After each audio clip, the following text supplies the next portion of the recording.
Bismillahirrahmanirrahim. Assalamualaikum warahmatullahi wabarakatuh. Alhamdulillahi rabbil alamin. Wassalatu wassalamu ala asyrafil anbiya wal mursalin. Nahmaduhu wa nasta'inuhu wa nastaghfiruh. Wa na'udzu billahi min shururi anfusina wa min sayyiati a'malina. Man yahdihillahu fala mudilla lahu wa man yudlil fala hadiya lahu. Rabbi shrah li sadri wa yassir li amri wahlul 'uqdatam min lisani yafqahu qawli. Amma ba'd.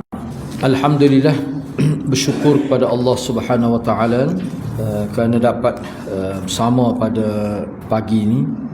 Insya-Allah pada pagi ini kita akan sambung perbincangan kitab Zadul Ma'ad. Oleh kerana kitab Zadul Ma'ad ni sebenarnya kitab yang kira-kiranya besar jugalah saiz dia tu. Seperti yang saya sebut sebelum ini, kalau kita nak baca semua ni, dia berapa sekitar ada dengan saya tu 8 jilid ni. 8 jilid. Jadi kalau kita nak baca semua tu kena umur 80 tahun baru habis tu. Tu pun mungkin tak habis lagi. Sayanya sebab saya baca semua ni, jadi tak sempat je gini. Sebab dalam kitab ni dia banyaknya maklumat tu sebenarnya, khususnya jilid pertama lah. Banyak maklumat yang telah kita tahu. Cumanya ada setengah-setengah tu perlu, tapi bukan semua. Jadi untuk supaya kita jimat masa, sebab kuliah kita pun sekali sebulan sebenarnya ni.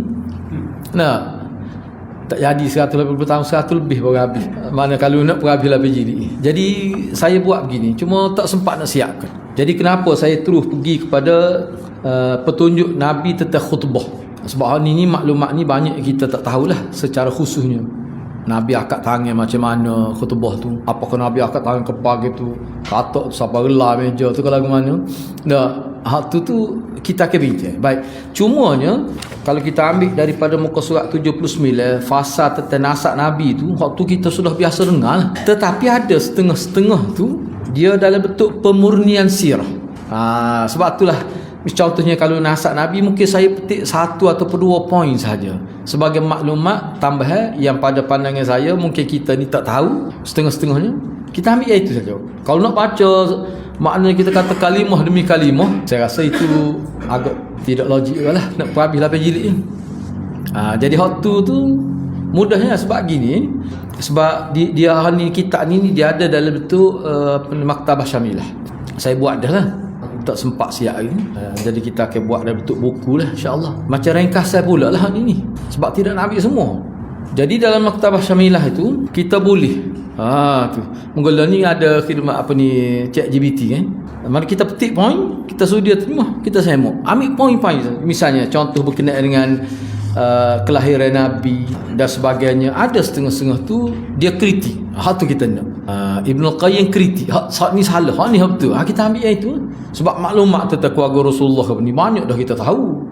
Jadi saya tengok daripada muka surat 79 hingga muka surat 261 tu, waktu saya akan ringkaskan. Bila siap ringkas tu mungkin pihak pasti akan photostat lah, ataupun mungkin kita buat dalam bentuk buku kecil, mana kita cas sedikit untuk itu. Sebab gini, kalau nak baca semua ni kan tidak menasabah lah. Sebab anda tengok dah ni maklum biasa ni ada, cuma dia dalam banyak-banyak tu dia ada hak kira-kiranya hasil kajian tokoh besar ini Ibnu Qayyim ni. Hak tu kita akan cuba kongsi. Jadi untuk akan datang lah. Jadi anda rasa walaupun nampak tebal pun daripada 79 muka surat hingga 262 ni, sebenarnya kita boleh mungkin jimat lebih pada separuh. Anak akan cuba buat begitulah. Jadi mungkin mana beli dah kitab tu tak apalah, tak beli lagi. Anak rasa kalau nak beli pun tak apa, kan kita boleh sipar ke kitab ni. Cuma ni saya buat nota ringkas, kita petik poin-poin yang kira-kiranya kita jarang dengar dan atas lebih bersifat pemurnian sirah. Gitu. InsyaAllah selepas ni lah. Sebab anak tanda dah ni tempat anak ambil, cuma tak sempat nak itu lagi. Jadi untuk pagi ni kita nak pergi kepada kita lopak jauh tu tengah tu, iaitu bab petunjuk Nabi SAW tentang khutbah. Muka surat 263. Rasanya nota ada belakang, boleh tengoklah. Nota tu nak bagi, mana tak ada kitab boleh tengoklah. Pasal berkenaan dengan petunjuk. Anda nak ambil teks Arab dia ni, maknanya ada teks Arab dia ni. Dia sebenarnya kalau kita belajar bahasa Arab boleh bawa kitab tu, sebab ana akan tunjuk tempat mana-mana dia boleh tengok, boleh buat panduan juga kan. Kalau ada Arab tu, kalau Arab muka surat 179. Kalau Arab muka surat 179. Okey tak? Bismillahirrahmanirrahim. Fasal petunjuk beliau sallallahu alaihi wasallam tentang khutbah. Nabi sallallahu alaihi wasallam pernah khutbah di atas tanah, maknanya dalam keadaan tidak ada orang panggil stage lah. Tidak ada mimbar khusus, atas tanah kita ada juga. Ada ketikanya Nabi khutbah ni di atas mimbar. Kalau di Masjid Madinah tu mimbar dibuat daripada batang tamar itu, batang kurma tu. Ada kadang-kadang Nabi khutbah di atas unta jantan. Ada kadang-kadang ketika Nabi naik unta betina pun ada Nabi khutbah juga. Jadi bentuk khutbah Nabi itu berbagai keadaan. Apabila berkhutbah, ni kita nak tengok, sebab gini kalau dalam hak Syama'il pun tidak sebut ni. Kalau dah Syama'il pun tak ada ni.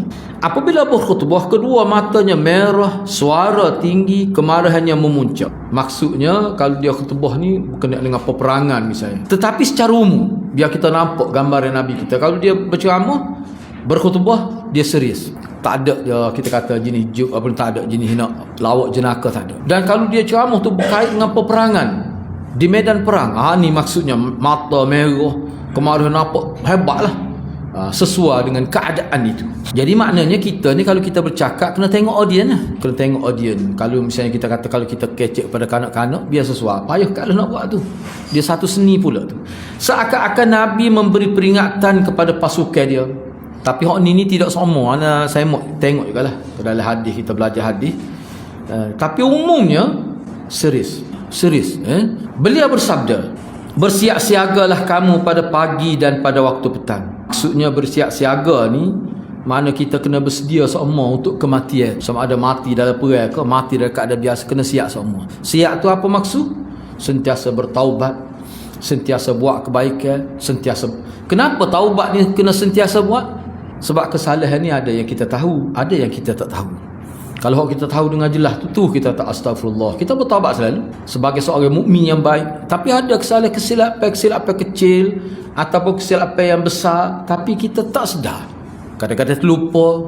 Sebab tu bertaubat ni dia tidak bermusim. Nabi juga bersabda yang bermaksud antara aku diutuskan jadi Nabi dengan waktu tibanya kiamat tu, Nabi kata bahagian kedua jari. Dua jari ni, jari tengah dengan jari telunjuk Nabi buat gitu. Hampirnya. Padahal kita kata jarak kita dengan Nabi ni kita ambil paling kurang pun 1447 dah ni.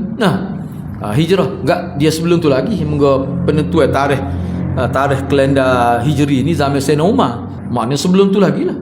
Kita kata 1500 tahun lah.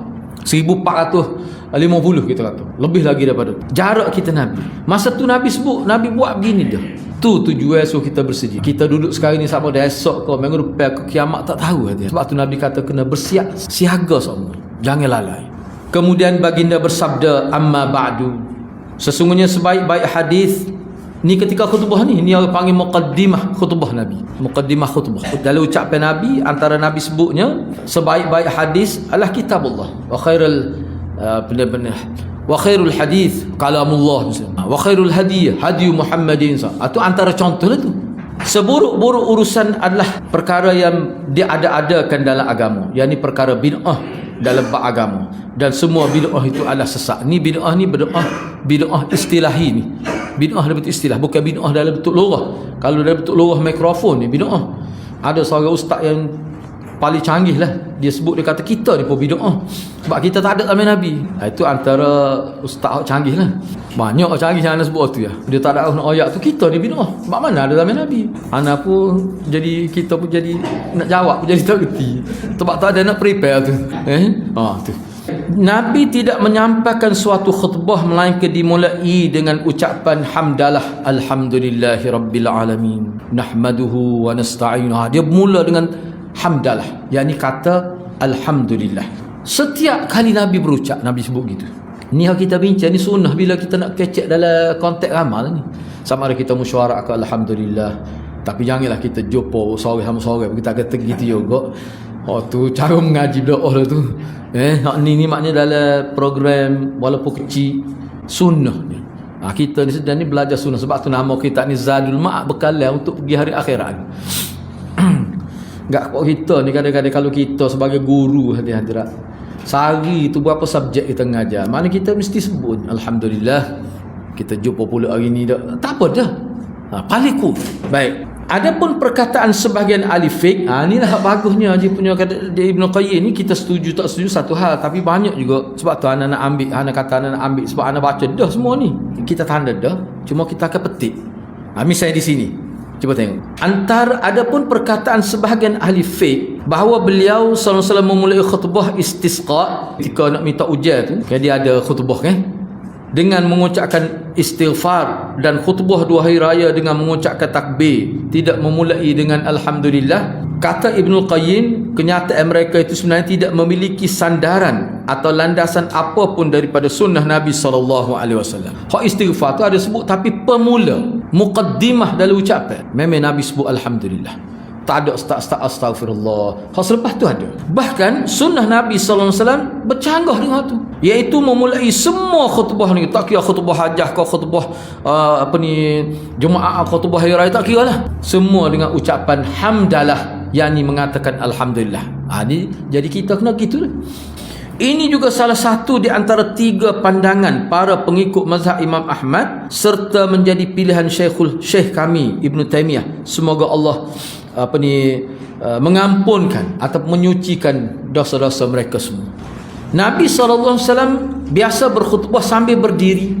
Dalam riwayat mursal Atta, dan selain daripada Atta, dia sini ni anak cek tengok mana mursal Atta ni, mana mursal yang tidak mana tidak terlalu dhaif lah, sebab mursal ni umumnya dhaif. Kalau mursal sahabi tu okeylah. Disebutkan bahawa apabila beliau sallallahu alaihi wasallam naik mimbar, beliau menghadapkan wajahnya kepada manusia.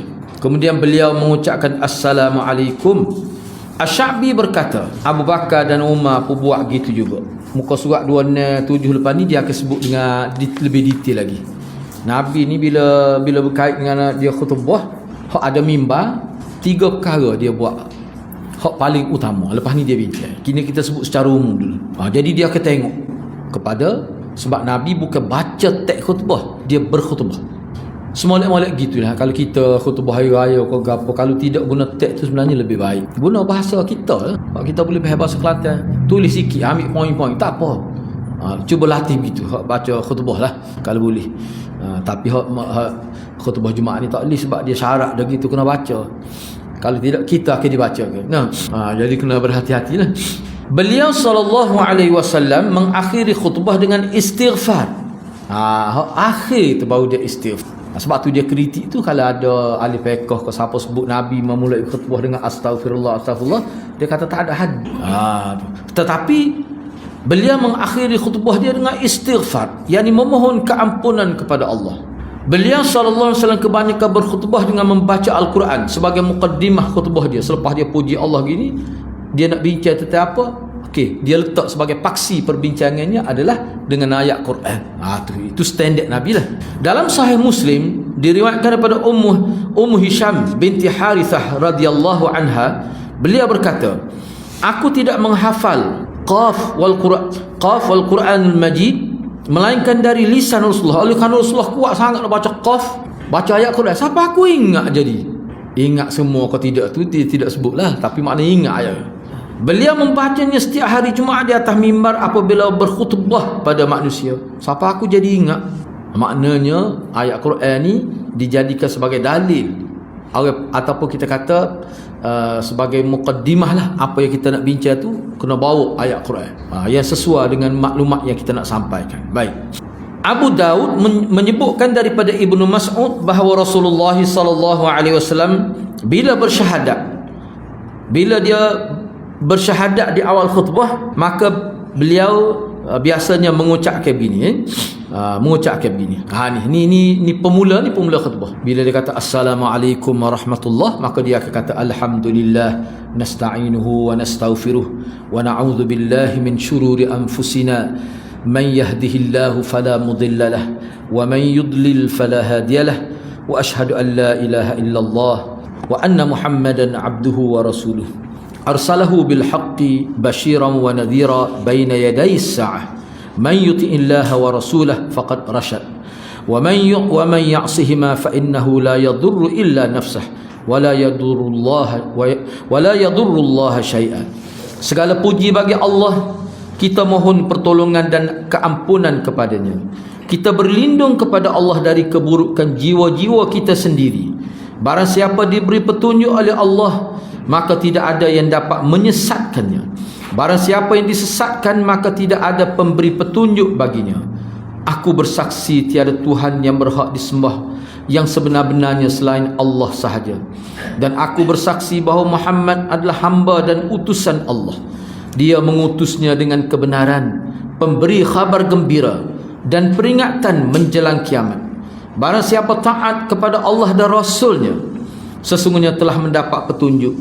Barang siapa melakukan maksiat kepada keduanya, yakni Allah dan Rasul, maka dia tidak mendatangkan mudarat sedikit pun kepada Allah, melainkan kepada dirinya sendiri, dan dia tidak dapat memberi mudarat kepada Allah walau sedikit pun. Hak ni banyak ke kalau kita dengar khutbah sebut gini, dalam keadaan kita faham makna dia, itu merupakan satu tazkirah dari sudut kerohanian kita, dari sudut pengukuhan akidah tauhid itu. Tu kan. Abu Daud berkata lagi, sebelum kita pergi, cuba tengok nota, malah kita ambil sebab tu dia ada huraian dia. Cuba tengok nota 278 sebelah tu, muka surat 264 ni. 278 ni. Cuba tengok berkait dengan perenggan atas sekali tu. Hadis sahih diriwayatkan oleh Abdul Razak, Ibnu Jurayj menceritakan kepada kami daripada Atha. Hak dia kata mursal Atha tadi itulah. Tu. Baik, seterusnya dari Usamah bahawa dia mendengar. Tadi Atha dah kata mursal, ke Atha tu okey, ada sokongan tu je. Baik, dari Abu Usamah bahawa dia mendengar Mujahid menceritakan daripada Sya'bi. Kata Sya'bi, apabila Rasulullah SAW naik mimbar, beliau menghadapkan wajahnya kepada manusia, kemudian dia kata Assalamualaikum warahmatullahi.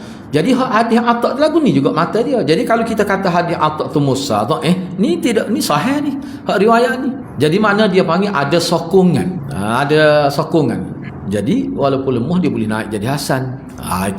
Itu contoh, sebab tu dia mari ni. Kata beliau lagi, Abu Bakar dan Umar juga melakukan hal itu setelah Nabi wafat. Dan seterusnya lah. Dia pun ada huraian bahawa anda tidak nak baca semua. Baik, cuba kita tengok lagi. Abu Daud berkata, diriwayatkan daripada Anas bahawa beliau bertanya kepada Ibnu Syihab mengenai ucapan syahadah Rasulullah pada hari Jumaat, maknanya ketika khutbah Jumaat. Maka Anas menyebutkan sama seperti di atas. Cumanya di dalamnya ada tambahan, ada sebutan barang siapa maksiat kepada keduanya, nescaya dia telah menyimpan. Ni tadi, siapa dia melakukan maksiat kepada Allah, maka sebenarnya dia tidak mudaratkan Allah sedikit pun. Dengan maksiat yang dia lakukan kepada Allah dan Rasul tu, sebenarnya dia mengenakan mudarat pada diri dia sendiri. Cuma dalam riwayat Hasan lagi tu, riwayat daripada Abu Daud Hasani tu ada sedikit berbeza. Berbezanya mana? Barang siapa melakukan maksiat kepada Allah dan Rasul, sebenarnya dia telah sesat. Menyimpan tu makna sesat. Ada beza. Baik, kok mana pun kalau kita perhati ke hamdalah dan syahadah tu memang sebut. Ibnu Syihab berkata lagi, telah sampai kepada kami bahawa Rasulullah SAW biasa mengucapkan ketika khutbah, semua yang akan datang adalah dekat. Tak ada kata lama bagi semua yang akan datang. Maknanya kiamat. Ataupun kiamat sughra, dia panggil mati. Mati tu kiamat sughra dia panggil. Kalau kiamat kubra itulah kerosakan secara total alam ini. Sebab tu Nabi kata, semua yang akan datang adalah dekat. Tak ada kata lama bagi semua yang akan datang. Allah tidak akan mempercepatkan ajal seseorang dan tidak gentar terhadap urusan manusia. Apa yang dikehendaki Allah bukan apa yang dikehendaki manusia. Maknanya tak sama. Allah mengkehendaki sesuatu dan manusia juga mengkehendaki sesuatu, tapi tak sama walaupun bahasa sama. Apa yang dikehendaki Allah terjadi meskipun manusia tak suka. Tidak ada yang menjauhkan apa yang Allah dekatkan, dan tidak ada yang boleh mendekatkan apa yang Allah jauhkan. Tak akan terjadi sesuatu kecuali atas izin Allah. Apa maksud ni semua ni, hadirin? Apa yang ni menjadi pilihan Nabi dalam khutbah dia apa? Sebab hak ni lafaz ni sebenarnya dia mengandungi makna khauf, takut kepada Allah. Dia mengandungi makna kita bila takut tu, makna kita akan bersiap sedialah dengan melakukan ketaatan. Dalam hal ni juga dia mendorong kita untuk bertawakal kepada Allah dan juga kita mengharapkan kelebihan dari sisi Allah. Itu maksud yang terdapat sini. Itu yang maksud yang terdapat dalam khutbah Nabi. Sebab tu dia kalau kita faham, dia ada kelebihan. Dia ada kelebihan. Baik, intisari dari khutbah beliau sallallahu alaihi wasallam alhamdulillah dan sanjungan kepadanya kerana nikmat-nikmat yang Allah yang dia kurniakan. Penjelasan sifat-sifat kesempurnaan dan keagungannya, pengajaran tentang asas-asas Islam, sebut tentang syurga neraka dan juga hari bangkit, perintah supaya bertakwa kepada Allah, serta penjelasan tentang hal-hal yang menyebabkan kemurkaan Allah dan tempat-tempat ataupun perbuatan yang jika dilakukan mendapat redha Allah. Sebenarnya poin-poin inilah menjadi fokus dalam muqaddimah khutbah Nabi. Jadi makna kita kena ingatlah, kalau kita ambil sah tak apa dah, asalkan Nabi. Setiap kali kita nak berucap sebut alhamdulillahirabbil alamin wassalatu wassalamu ala rasulillah, nahmaduhu wa nasta'inuhu, semua kembali pada Allah lah. Kita sebut kita reka rabbi syrah li ka. Baik, beliau sallallahu alaihi wasallam biasa juga mengucapkan dalam khutbah dia begini. Maksud dia lah, wahai sekalian manusia, sesungguhnya kamu tidak akan mampu atau kamu tidak akan melakukan semua yang diperintahkan kepada kamu, akan tetapi berlaku benarlah dan bergembiralah. Berlaku benar ni makna jujur lah. Jujur ni ke dia? Jujur sini kena tanda. Jujur di sini, tadi kan dia sebut kita ni nak buat semua tak boleh. Memang tak boleh. Kalau nak buat pun tak boleh.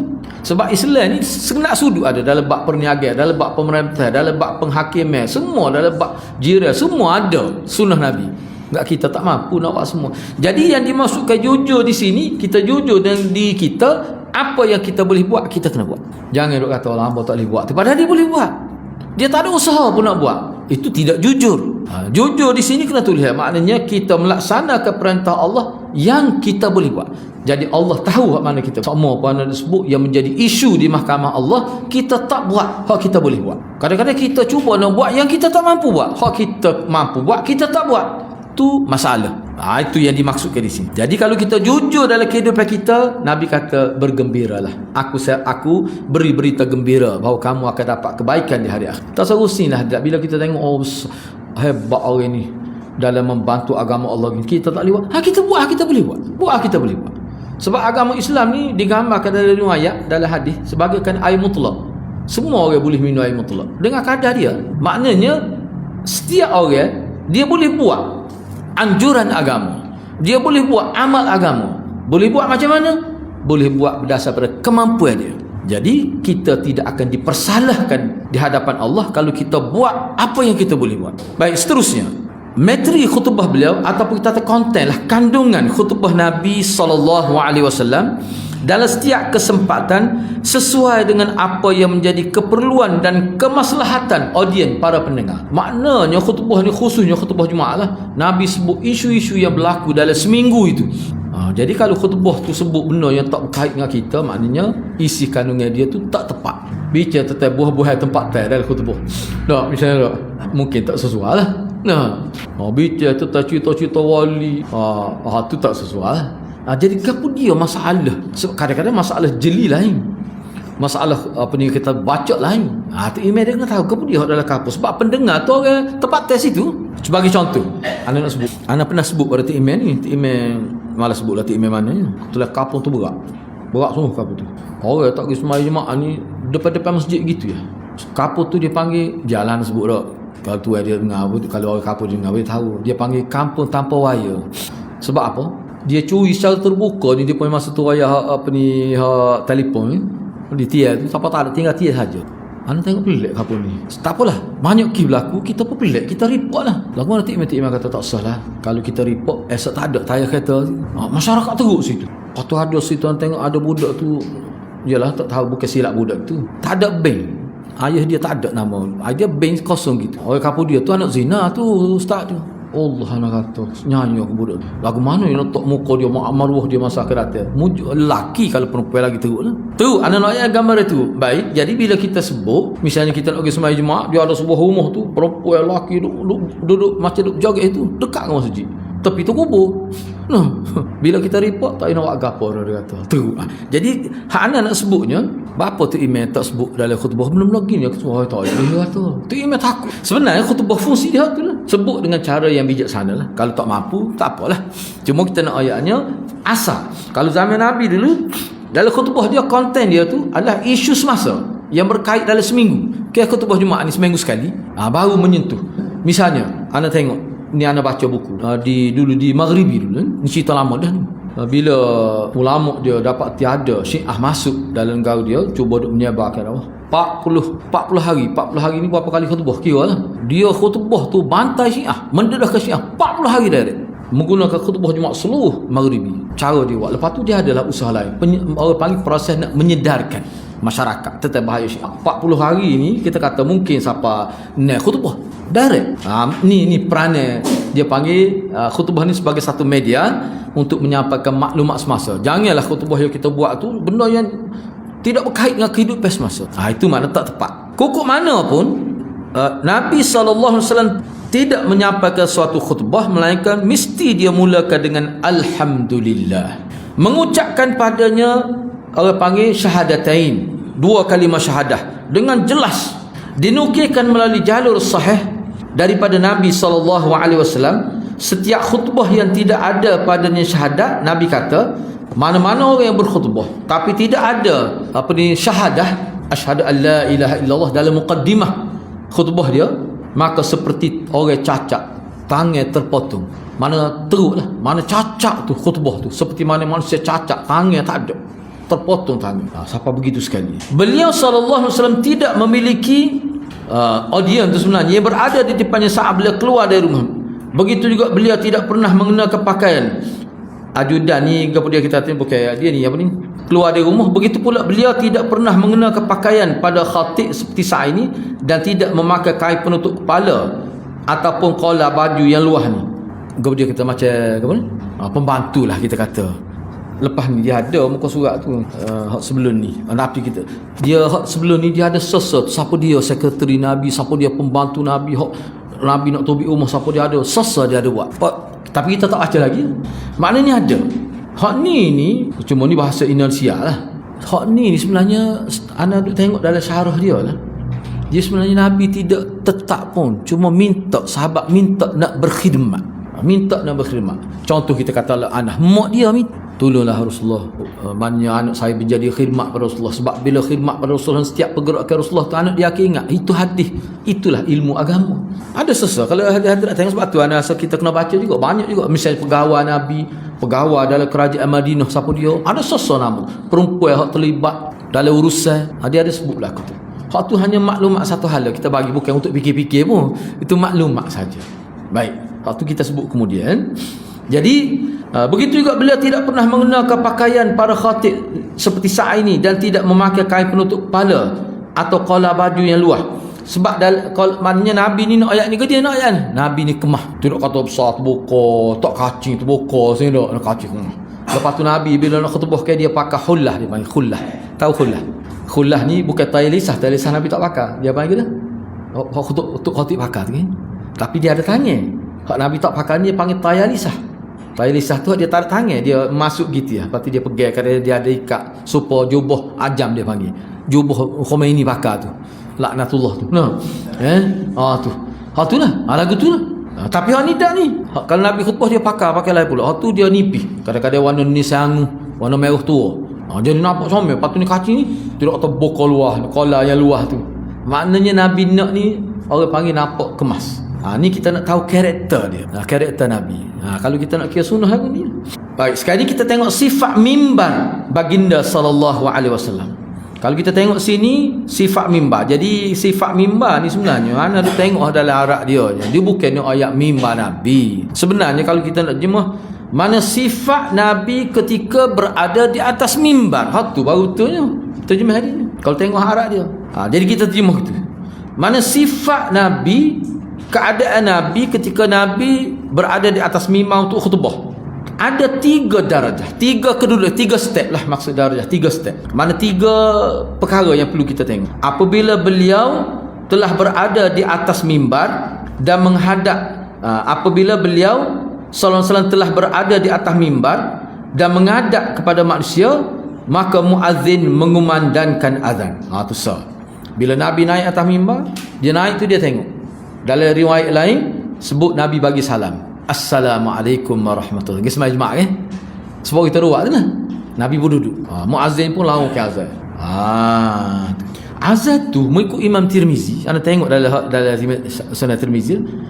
Imam Tirmizi kata hak ni salah yang kedua dah. Hak ketika Imam naik tu, ni Imam Tirmizi dia buat penegasan, bahasa dia pun tegah. Dia kata Nabi bila naik tu dia gini, bila masuk waktu, bila isyarat masuk waktu, Nabi pun keluar daripada khawkhah, bilik khawkhah tu, Nabi masuk naik atas mimbar di raudhah tu lah. Tu orang panggil masuk waktu. Nabi naik, Nabi tengok pada hari ni, tengok Assalamualaikum warahmatullahi, Nabi duduk. Selepas tu azan. Azan tu azan dia kedua. Jadi azan mula-mula, azan pertama duduk mana? Sebelum semaya. Imam Tirmizi. Lepas tu Imam Tirmizi sebut lagi, dia kata sebab Imam Tirmizi ni antara ulama yang mengatakan maknanya tidak ada salat sunat sebelum Jumaat itu. Dalil dia kata masa mana nak maya? Mana hak tu azab pertama. Gitu dia buatnya. Yalah kita kata sebab dia nak panggil orang zaman ni moga ada reminder tu. Tapi kalau buat hak tu pun tak apa, tak ada masalah, lebih orang ingat lagi. Sebab tu dia kena suara berbeza. Tak apa hak Tirmizi nak ayatnya bila naik mimbar, Nabi beri salam, Nabi duduk, lepas tu muazzin lawan ke azan tu Nabi khutbah, lepas tu semaya. Tak ada. Sebab ni benda ni khilaf lah, kita faham, anda faham, jangan silap. Anda nak sebutnya pandangan Imam Tirmizi, hak jemaah tu lah.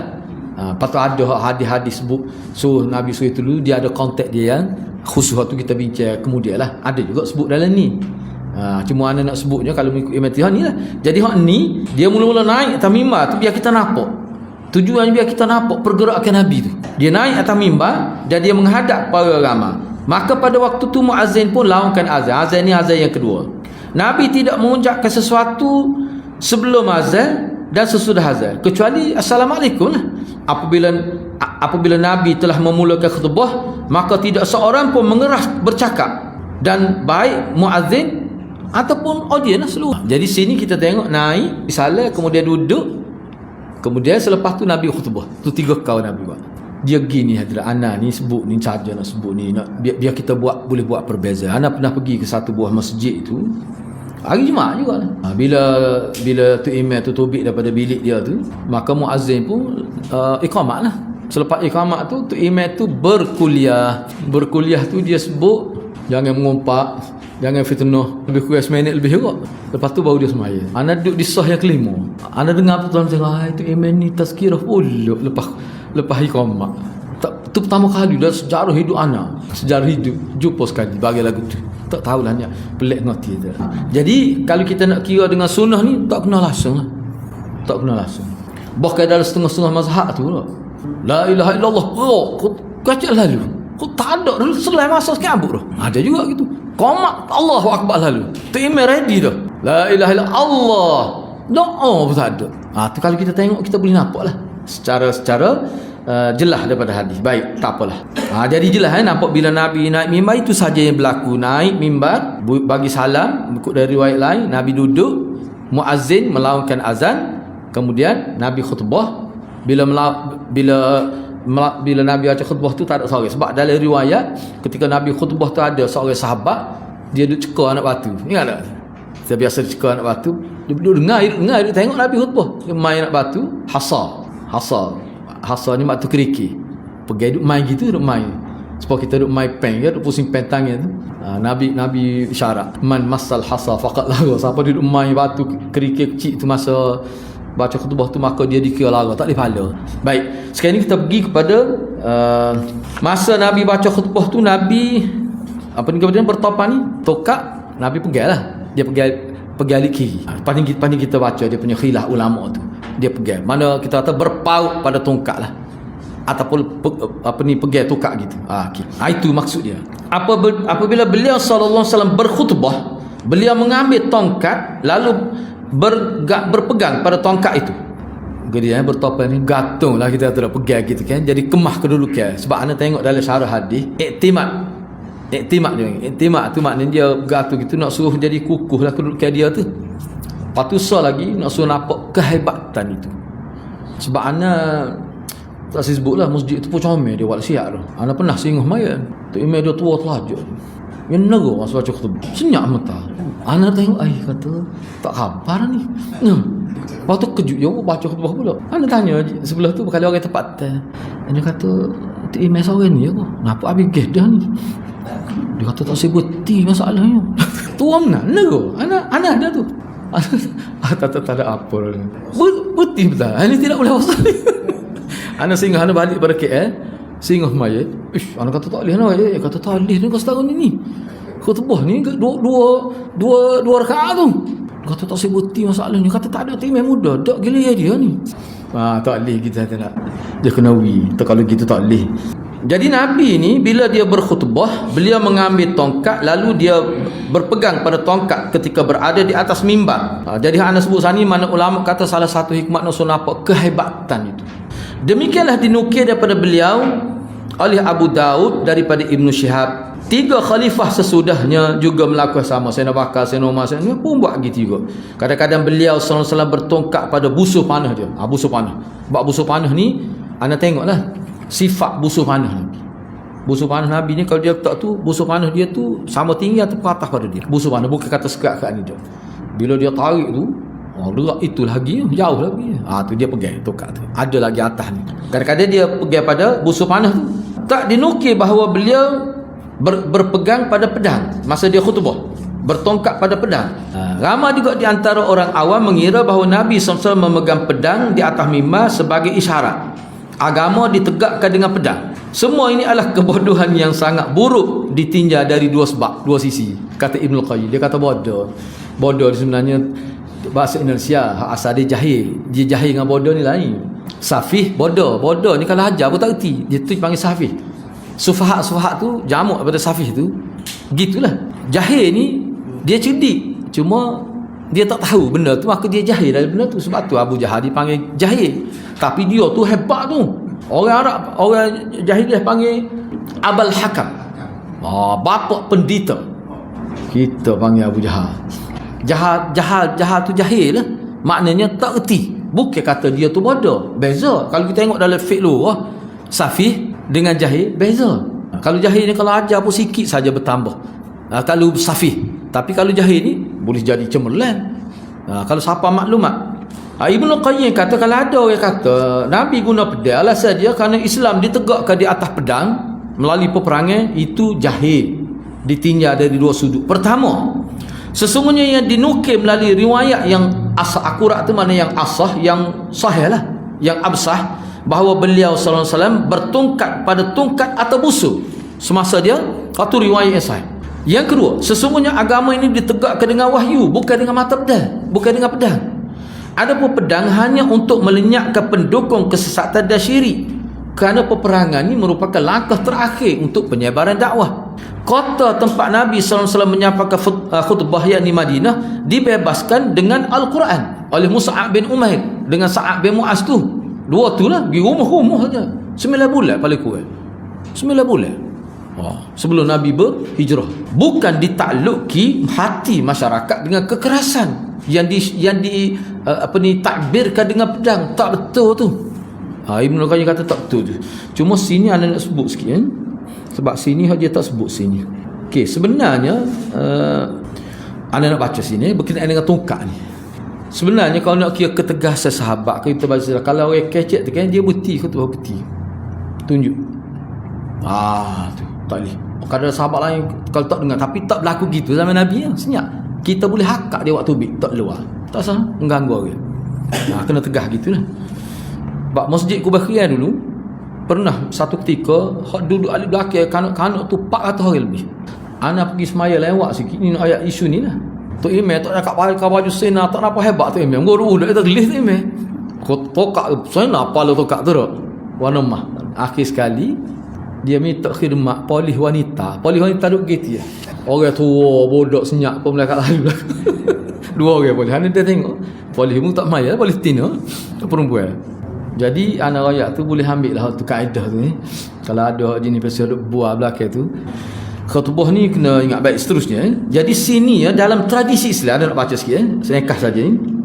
Dalam tradisi Islam terdapat perbezaan pendapat, ni dalam kitab fiqh lah, di kalangan ulama mengenai penggunaan tongkat ketika khutbah.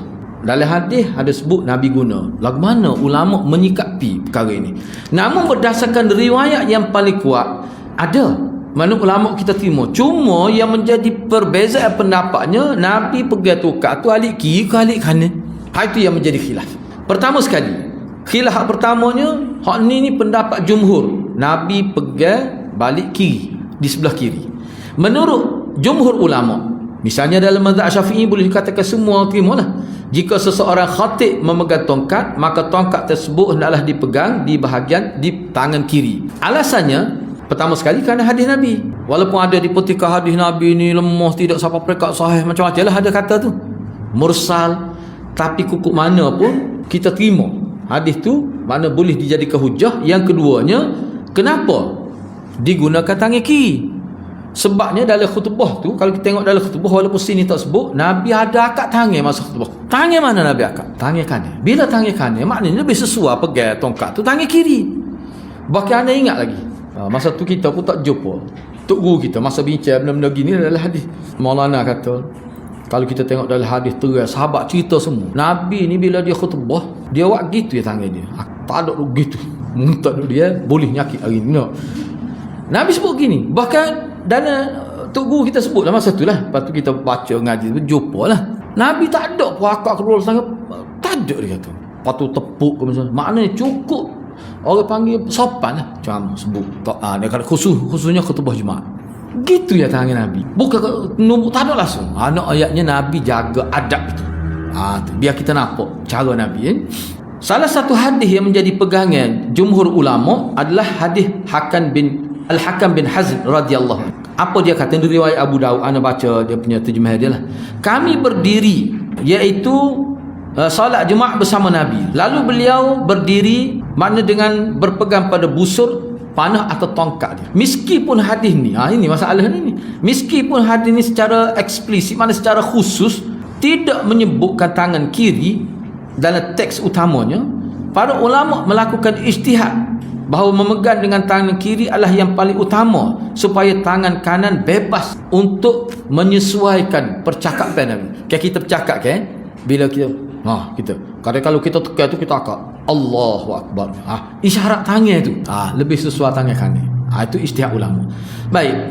Jadi ada juga setengah mazhab Syafi'i dan Hambali, mereka sangat committed lah dengan pendapat bahawa tongkat semasa khutbah dipegang sebelah kiri. Baik. Mazhab Maliki, sebahagian tokoh ulama dan mazhab Maliki, mereka berpendapat mana pegang tongkat dengan tangan kanan. Bukan kata tak boleh tangan kiri, maknanya boleh kedua-dua. Nak katakanlah seorang tu dia jenis, orang panggil apa? Jenis dia kuat sebelah kiri. Kidal lah kita kata. Maknanya kalau dia pegang ni, dia nak akak ni nampak kekok kelihatan. Kekok ni apa tak sesuai lah. Dia guna, boleh pegang ni kanan. Itu yang dimaksudkan oleh Imam Malik. Dia selesa pegang ni. Jadi kalau dia bercakap, dia angkat tangan kiri itu, dia lebih selesa. Dia peganglah dengan tangan kanan tongkat. Itu kata tokoh-tokoh dalam mazhab Maliki. Gitulah. Secara umumnya praktik yang diikuti di banyak masjid lah ni, tempat kita ni alik kiri, ni sesuai dengan mazhab Syafi'i lah, dan juga mazhab Hambali. Mazhab Maliki bebas. Maksud mazhab Syafi'i saat ni sunat alik kiri, itu maksudnya. Tetapi kalau mengikut mazhab Maliki, dia kata boleh belakang. Cumanya anak tu tengok tu, dia kata lebih afdal alik kiri, cuma alik kanan pun boleh juga, tak ada masalah. Dia tidak berat alik kiri saja, tidak. Baik, seterusnya. Apabila dia ajukan padanya permasalahan dalam khutbah dia, masa dia khutbah tu orang tanya. Sini dia tak sebut khutbah Jumaat atau apa. Sebab tu anak tu tengok, maknanya hak ni termasuk boleh. Misalnya khutbah Jumaat, contoh boleh kita nak tanya. Kalau kita tanya selepas orang balik, tak ada faedah kurang. Misalnya tu email bawa hadis maudhu' dalam khutbah misalnya. Contoh ni, sini tak berlaku. Moga sini tak boleh baca khutbah. Dia bawa cerita Talun misalnya. Anak kata Talun tu email ni bawa cerita Talun. Tahu khutbah cerita Talun. Tak tahu mana cerita tu. Macam tak apalah, boleh ke kita tanya akak langit? Boleh. Dan Nabi pernah pun ada begitu. Dia akan jawab, dia akan bagi respon dengan cara yang sesuai lah. Hak tu email baca, pasti dah ke tu saya tu. Sebab setahu saya hak tu maudhu' tu boleh. Kejut khabar, mengerti email tak buat khutbah tu. Situ boleh pakai lah was pelik. Ada was pelik dia lah, tak apalah tu kan. Baik, setelah itu beliau kembali melanjutkan khutbah dia. Bila dia selesai jawab, dia pun teruskan khutbah pula. Ada juga ketikanya beliau sallallahu alaihi wasallam berkhutbah, Hasan dan Husain datang bertatih-tatih mengenakan pakaian merah. Maka beliau memutuskan khutbah dia. Beliau turun dari mimbar dan dia gendong cucu dia tu. Kemudian beliau kembali ke mimbar. Gendong tu bagi letak ke mak dia lah, ataupun bagi jauh sikit, tak suai ganggu lah. Kemudian Nabi naik semula ke mimbar dan Nabi pun kata, benarlah, maha benarlah apa Allah yang maha agung, maha benarlah Allah yang maha agung. Sesungguhnya harta-harta kamu dan anak-anak kamu adalah fitnah. Itulah inna amwalakum wa auladakum fitnah. Itulah ayat 28. Betul lah Allah sebut, Allah berfirman harta benda kamu dan anak-anak kamu fitnah. Fitnah tadi tu, fitnah setara tu pun fitnah dah. Aku tu pasal turun lah daripada tempat khutbah tu, ambil dia pergi letak semula. Lepas tu mari khutbah mula, sambung balik. Maknanya fitnah. Fitnah ni gangguan, dengan makna fitnah seperti yang kita faham, ujian, boleh pala. Aku melihat kedua anak ini, kata Nabi lagi. Bila dia baca ayat tu, dia kata aku melihat kedua-dua cucu aku ini. Dia terjemah dia gini dalam bahasa Arab, kadang-kadang ibnun tu maknanya cucu, dia kena tengok keadaan. Walaupun cucunya asalnya sibtun, tapi dia terjemah betul. Betul sepasadak lah dia panggil tu. Aku melihat kedua cucuku ini bertatih-tatih dengan pakaiannya, maka aku tidak dapat bersabar hingga memutuskan khutbahku. Lalu aku gendong kedua dia. Dia pergi letak, pun naik semula. Ada setengah ulama kata, ada tengok tu, dia kata gendong dia tak terbelakang dia. Maknanya dia khutbah dalam keadaan nak terbelakang dia. Lepas tu sunnah kata lagu tu. Lagu tu imam bawa cucu. Dia kata kelih molek. Mangan di Zadul Ma'ad. Ada sebut. Ada sengak 28 ni. Cuba tengok. Dia kata hadis Bukhari. Tak ada apa dah. Tidak gitu. Tu berlaku. Tu berlaku secara spontan gitu ya. Tidak dikata jadi sunnah tu. Kena beringat juga kita ni. Setiap Nabi buat kena tengok pula. Kalau kita nak kata sunnah, bukan itu syariah. Tidak disyariatkan sunnah tu. Sunnah secara lughawi, bukan istilahi. Baik, Sulaik Al-Ghatafan datang sementara Nabi SAW berkhutbah. Lalu dia pun duduk. Ni yang anda sebut tadi ni. Okay, tadi apa ni, Imam Tirmizi kata tak ada sembahyang sunat. Baik, cuba tengok sini. Sulaik Al-Ghatafani datang, yang mana pada maksud masa dia masuk masjid tu, Nabi sedang berkhutbah. Lalu dia pun duduk. Nabi tengok dia masuk masjid, dia duduk. Nabi kata kepada dia, berdirilah wahai Sulaik, salatlah 2 rakaat dengan salat yang ringkas saja. Kemudian beliau bersabda, dan masih di atas mimbar, apabila salah seorang di antara kamu datang pada hari Jumaat dan imam berkhutbah, hendaklah dia mengerjakan salat 2 rakaat dan meringkaskan salat dia tu. Cuba tengok 287 tu, Bukhari. Sebab tu kata benda ni khilaf ni, dia khilaf. Adalah perbincangan dia tu. Jadi kalau kita tengok orang pun, kita tak usah kata apa. Walaupun anda sendiri pilih pendapat yang kata mana tak ada lah tu. Kita pilih hak tu lah. Tapi ni Bukhari ni, zahirnya nampak memang Nabi suruh tu. Cuma Nabi kata ringkaskan. Tahiyatul masjid lah maksud dia nya. Sebab tu. Jadi isu dia nya, kalau kita kata tahiyatul masjid, hak tu kira-kiranya lebih tepat lah. Kalau kita kata solat 2 rakaat, orang panggil solat qabliyah, hak tu hak maksud imam tu. Cuma ni ada juga anda baca, dia kata masalahnya kalau kita kata 2 tu sebagai tahiyatul masjid, masalahnya Nabi duduk khutbah tu. Sebab tu ulama memang khilaf dalam ban. Dia kata tak boleh. Hak tu Nabi suruh itu tu dia ada masalah. Ada isu berbangkit. Dia sebutlah gini-gini, antaranya orang kata tu susah pakai pun apa pecah-pecah, nak suruh sahabat tengok. Tak kena lek gini saya kita. Bantulah. Biar dia berpakaian seperti kita juga. Jangan duduk lagu tu. Tu maksud dia Nabi nak tu. Selepas tu kan sahabat pakai sedekah kan. Nak cerita dia belah dia akak. Masalahnya hak ni Nabi suruh, Nabi sebut apabila salah seorang di antara kamu datang pada ketika hak ni bukan khusus ni. Pula dah. Maknanya hak ni umum. Hak Nabi suruh duduk tu sadih. Tadi kan bila dia duduk Nabi suruh dia bangun. Lepas dia bangun Nabi khutbah, Nabi sebut sesiapa. Bukan khusus pada Sulaik tu saja. Pula dah. Tu jadi khilaf tu. Tak apalah, benda ni khilaf lah. Tak suruh bincang lah. Gitulah, benda tu khilaf. Cumanya kita rasa pendapat kuat mana, sebab Nabi pun nak pilih pendapat yang tak ada lah tu. Lepas tu rugi ya kita tak boleh stay tu. Mari awal. Mari juga. Mari awal ni mari lewat semua. Gitu ya, sekali-sekala nak awal. Baik, seterusnya Kadang-kadang beliau sallallahu alaihi wasallam mempersingkat mereka khutbah dia. Dan kadang-kadang ada Nabi memanjangkan khutbah dia. Hak ni mengikut keperluan. Nabi rasa isu ni penting. Dan orang pun nak tahu, Nabi tahu. Nabi panjang. Khutbah beliau sallallahu alaihi wasallam yang bersifat semasa lebih panjang daripada khutbah rutin. Temporer ni mana ada isu khusus. Khutbah jemaah, tapi isu khusus, isu yang tiba-tiba berlaku misalnya berkait dengan semasa, kadang-kadang Nabi panjang sebab benda ni penting. Beliau sallallahu alaihi wasallam memberikan khutbah tersendiri pada kaum wanita dalam pelaksanaan hari-hari raya. Bukan Jumaat lah ni. Kalau hari raya kadang-kadang khutbah ni gini ya sebenarnya. Khutbah ni kena faham lah ni. Khutbah tu semua, khutbah mula-mula tu semua perempuan peringat. Cuma bila selesai khutbah tu ada Nabi pergi ke belakang, Nabi sebut pula khutbah tu sebenarnya khutbah sebagai bertanya khabar. Tapi Nabi bercakap tu dalam bentuk nasihat juga. Itu maksud dia nya. Bukan kata 2 kali khutbah. Mula-mula khutbah pada laki, lepas tu pergi lelaki apa, tokak pun bawa pula pergi. Dah tidak gitu. Tak ada ulama kata gitu. Ni untuk hari raya. Nabi lebih bertanya khabar. Jadi habislah bab. Hak fasa selepas tu bab ibadat. Cumanya ana sini hak mana ada kitab lah, sebab ana tidak photostat tu. Nak ambil sikit hak mana ada kitab, cuba buka muka surat 85, muka surat 85. Hak ni lah hak anda maksud, maknanya anda akan pilih selepas ni tu. Anda petik, anda, walaupun kita letak tajuk tu kita kekalkan, cuma kita petik poin, tidak baca semua. Contoh di sini, kalau kita ambil ni salah satu, ni berkait dengan sejarah lah kira-kira ni. Cuba tengok mana ada kitab, muka surat 85. Okey, dia sebut sini, anda baca sini lah. Kita kembali kepada maksud utama tentang sirah beliau sallallahu alaihi wasallam, petunjuk dan akhlaknya. Tidak ada perselisihan bahawa beliau dilahirkan di Mekah. Di Mekah ni dia panggil Wadil Qura. Wadil Qura ni ada maksudnya gini. Wadil Qura ni, wadi ni dia macam lembah gitu, tengah tu. Buq'atun mubarakah. Maknanya tengah, pusat. Kan Mekah kan duduk di pusat lembah tu. Situ kawasan dekat tu lah. Kalau kita pergi Mekah ni, maknanya mutawih lama-lama dia belah ayat ni. Tempat lahir Nabi, rumah Nabi sini. Lah ni jadi library. Library. Anda kita tengok ni tutup tak nak masuk. Dia buat perpustakaan. Rumah Nabi. Baik. Tidak kelahirannya bertepatan dengan tahun gajah. Peristiwa pasukan gajah merupakan peristiwa yang diberikan Allah Subhanahu wa taala kepada nabinya dan rumahnya. Kalau bukan kerana alasan ini, tentu pasukan gajah tidak dibinasakan.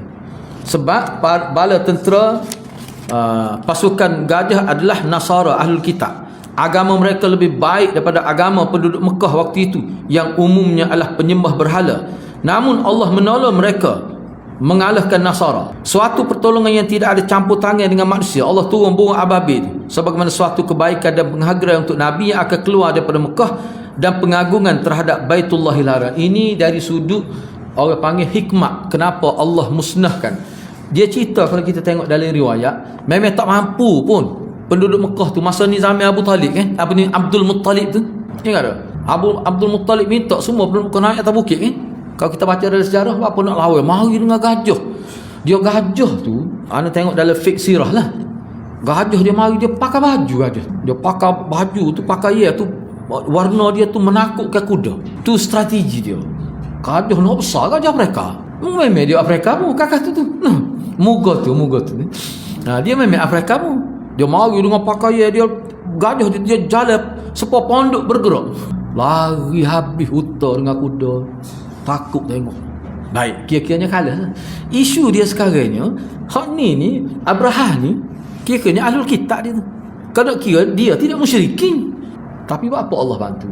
Bagi Ibnul Qayyimnya, hak ni tu isyarat dah bahawa tempat tu dimuliakan. Sebab akan datang tu tahun kelahiran Nabi lah tu. Tahun gajah kan. Jadi maknanya antara satu lah. Hikmah tu pada pandangan Ibnul Qayyim lah. Baik, tak apalah dia. Sini cuba tengok. Masa wafat ayah beliau. Para ulama berbeza pendapat tentang masa wafat ayah beliau, iaitu Abdullah. Adakah ayah beliau wafat ketika Rasulullah masih dalam kandungan Aminah ataupun sesudah dilahirkan? Terdapat dua pendapat. Pendapat yang paling benar, pendapat pertama bahawa Abdullah ni wafat ketika Rasulullah masih dalam kandungan ibu dia. Hak tu yang lebih kuat. Pendapat kedua, Abdullah ni wafat sesudah 7 bulan. Nabi umur 7 bulan selepas lahir. Nabi umur 7 bulan. Tapi pendapat ni tidak kuat. Dah kita kena ingatlah cerita tentang Abdullah ni kan, tu Nur Muhammad kau tahu tak? Bila dia menikah dengan Aminah tu kan. Lepas tu bila dia kita kata duduk bersama Aminah tu, lekat anak, hilang lalu dia punya tu. Sebab apa tu? Sebab Nur tu sudah masuk pada bayi dalam perut tu. Lepas tu berat lagi, lepas tu parok cerita dia ni. Dan ustaz yang sebut ni, dia sebut masa duduk di Masjid Langgar dulu. Ada dengar? Dia buat ngajar tu. Tengok dia kata Nur Muhammad ni. Sebab Abdullah ni sebelum dia nikah Aminah, memang dia ada nur tu. Sehingga wanita gila, ada wanita jadi kering gila ke dia. Kering. Tak payah air. Tak lalu nak makan menjadi kering mati gitu je. Apa tu? Ustaz tu sebut dia langgar. Sebab dia ada nur di dahi dia. Lepas tu ada sekali tu pelacur lah. Pelacur nak goda dia, dan hampir-hampir nak berlaku zina lah. Dia tak sih. Katanya pelacur ni antara hak kering. Kering bukan main. Mana kalau nak buat gotu wayar kulit tu pakai ambil otu ya. Lah ni wayar kulit masuk dalam masjid ke? Duduk tepi dah. Lah ni canggih lah, tapi tidak tempat kita lah, alhamdulillah lah.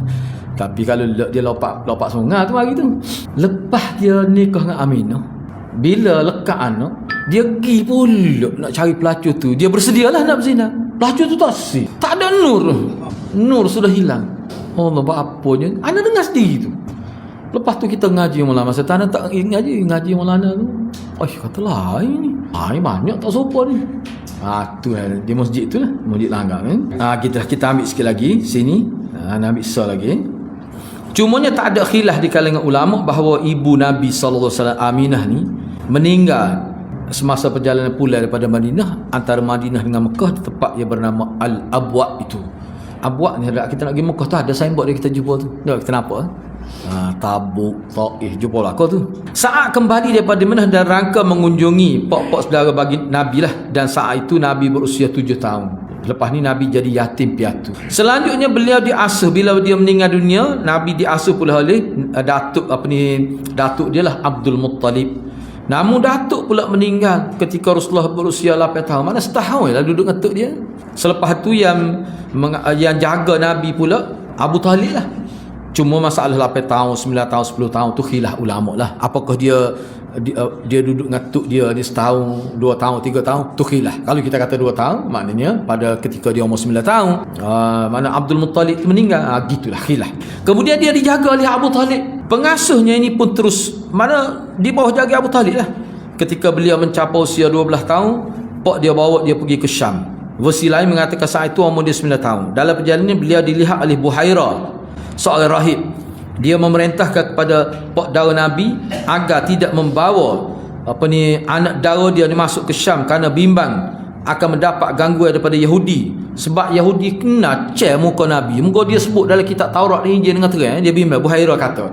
Akhirnya pak dara dia mengirim beliau balik ke Mekah lah bersama khadam dia ke Mekah. Dalam riwayat Tirmizi dan selainnya menyebutkan bahawa Abu Talib mengirim Nabi balik tu bersama Bilal. Tapi ini adalah kekeliruan, sebab Bilal tak ada lagi masa ni. Kalau ada pun dia tidak bersama pak dara Nabi dan tidak pula bersama Abu Bakar. Sebab itulah antara sebab ulama tolak cerita ni, sebab dia cerita ni dia ada ilat secara dirayah itu. Macam mana boleh ada Bilal ni? Sini cerita ni Bilal tak ada lagi. Watak Bilal tak ada lagi sini. Nak ada orang Bilal ni dia timbul dia bila dia berimeh. Itulah. Bila dia berimeh kan. Lepas tu saya nak bakar memerdeka ke dia. Ni jauh nah lagi cerita ni. Sebab tu ulama kata tak boleh. Cumanya anak duduk tengok masa tu pun, masa anak ngaji tu, Tok Guru kita ada sebut juga. Sebab Buhairah ni orang alim ni, rahib dalam agama Nasrani ni. Jadi kalau kita terima cerita ni, nampaknya Nabi ada juga bertemu dengan orang yang kira sebagai guru lah, macam sebagai guru lah. Sebab Nabi tak ada guru. Guru dia Allah SWT. Tak ada guru. Dalam bab apa pun Allah yang bimbing dia. Jadi bila ulama kata bila kita tak terima cerita ni kerana ada gangguan dari segi dirayah, bahkan sanak pun ada juga sebenarnya. Dulu Maulana telah bincang benda ni, boleh rujuk lah. Maka tak boleh nak sabit Nabi ni ada jumpa guru. So kalau nak belajar jumpa pun tak sabit. Jadi maknanya maklumat daripada yang Nabi sampaikan dalam bentuk wahyu tu memang tu pure, bersih, original, suci daripada Allah Subhanahu Wa Taala. Tak boleh nak kata dia ni ada guru. Belajar maknanya nak menafikan proses belajar tu. Sebab Nabi ni tidak belajar. Mil laduni lah kira-kiranya. Tapi Allah SWT. Itulah. Sebab tu cerita ni tak boleh pakai. Macam mana tu Bilal tu? Nampak sangat orang buat cerita ni dia tak tahu banyak kau. Dia masuk nama Bilal. Dia tak ingat Bilal tak ada tu. Nampak sangat cerita ni direka. Ulama tak terima. Cumanya ada dalam riwayat Bazzar, dalam Musnad Al-Bazzar lah. Dia sebut, tak ada sebut pula Bilal tu. Kalau tak ada sebut Bilal, hak ni ada sebut Bilal, hak ni sebut Sayyidina Bakar apa ada. Itu dia panggil muttarib. Hadis tu muttarib. Muttarib ni jadi lemah. Muttarib ni ke dia? Cerita sama tapi mana tak serupa. Tak serupa, hak ni gini, hak ni gini. Itu ittirab fil matn. Ittirab pada matan. Itu jadi dhaif hadis. Baik, gitulah seterusnya. Jadi ana setakat itulah dulu. Cumanya gini lah, selepas ni untuk sesi akan datang lah. Hak ni sebenarnya ana akan petik-petik, tajuk ana akan kekal. Cuma kita ambil poin-poin yang kira-kiranya kita perlu. Sebab kita ni baca dah, kalau nak baca semua banyaklah. Hak naknya cuba tengok muka surat tadi kita berakhir tadi. Muka surat apa tadi? 2. Cuba tengok pasal petunjuk Nabi dalam bidang ibadah. Hak ni pun anda tidak ambil semua juga. Kita lebih pada ambil poin-poin yang bersifat falsafah. Apa maksud dia? Kita bukan ambil semua. Tapi tajuk anda cuba kekalkan lah. Jadi kalau sekiranya tajuk tu dah isi dia tu biasa dah, kita dengar tak ada maklumat baru, anda tak ambil juga. Nak suruh jimat. Maksudnya ke dia? Maksudnya kena dah lalulah. Hak jilid ke apa? Kau dia beli satu set kita ni, dia tak jual sesuai. Boleh beli sesuatu, beli satu tak apa. Dia sebenarnya tak apa, perbezaan sikit-sikit muka terjemah okay? Tu berapa jilid tu jilid. Boleh beli sejilid. Kalau gitu boleh dah lalu nombor 2 tu. Molek ada sebenarnya. Walaupun anak akan buat dia gini tidak membebankan juga anak buat sebenarnya, sebab dia muka dia ni dia ada dalam bentuk syamilah. Okay, kita nak petik poin yang ambil ni kan, kita minta tolong Jiminai tolong terjemah. Nak terjemah satu balik. Lepas tu kita cek semak lah. Gitu je lah ni. Mudah ya. Cukup banyak membantu. Tapi kena cek lah. Kita tengok harap kita. Sebab kalau kita nak tarik lagi, satu beban juga tu. Jadi anak akan petik-petik saja. InsyaAllah supaya lebih ringkas. Jadi maknanya satu-satu jilid ni tidak lama sangat lah. Tidak lama sangat. Boleh sila. Muka surat 2 Nepak. Muka surat 2 Nepak. Mana ada kitab, cuba tengok muka surat 2 Nepak ni. 2 Nepak. Ummu Hisham binti Harisah, riwayat dia tidak menghafal Al-Quran lagi. Mereka daripada lidah Nabi. Setiap hari Jumaat dia pergi sembahyang Jumaat. Mana? Zaman Nabi ada.